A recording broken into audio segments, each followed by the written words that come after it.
So this afternoon I've been having another look in the boxes and I've found an LP that I'd like to chat a little bit about. It is the fourth studio record by Joe Walsh, and it's his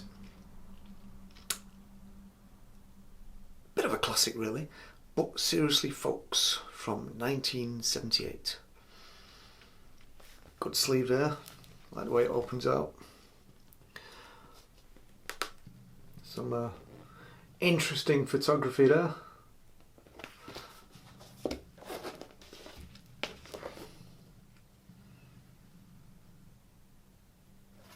Always liked that one. Good sleeve. Now, does it reflect what the music is like inside? Well, yes it does, because it's a good album. It is. It's essentially a stripped down Eagles album in many ways, because they all appear on it.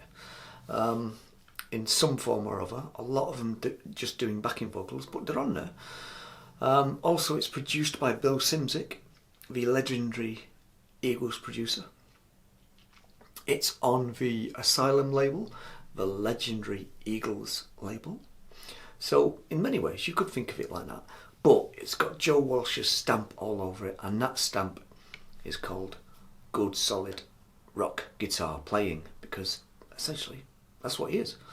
A really good guitar player.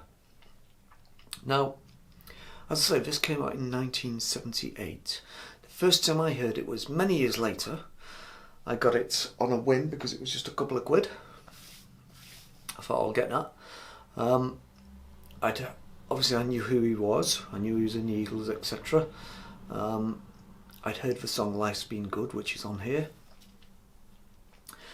I'll always remember the very first time I played it, there was a thunderstorm outside, and the music just seemed to work really well with this inclement weather that we were having at the time. It just seemed to work really well. Anyway, the songs on here, obviously Life's Been Good, which was a massive hit. Nothing else on here is that famous. Indian Summer's a great song. We have At the Station, which again is good. Tomorrow, another great song, begins side 2. And then it closes with Life's Been Good, which is the final track on the LP. The way I view this is it's a very happy, jaunty record. And it always leaves me feeling upbeat. That's a good thing. It really is a happy, upbeat record. I've always seen it in that way. So have you heard? But Seriously Folks by Joe Walsh. Isn't it a happy, upbeat record? I think it is anyway. Leaves me with a smile on my face, which is a good thing. Now, how did it do as far as critics went? Well, obviously, like most things that come out, it was a mixed response. Some people didn't like it. They said it was a bit formulaic, etc. And other people were really praiseworthy of Joe Walsh's guitar playing, because he's a great guitar player. He really is. You only have to listen to some of the things he does with the Eagles as well as his solo stuff. He really is a great guitar player. Very underrated.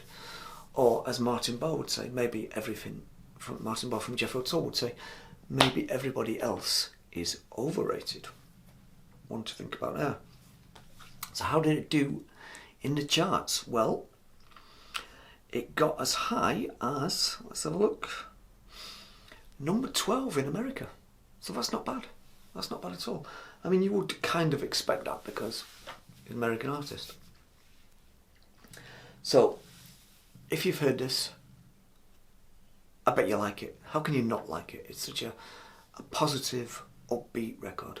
And essentially, as I say, it really is kind of like an Eagles album. A hidden Eagles album in the back catalogue. So if you like the Eagles, you're obviously going to like this.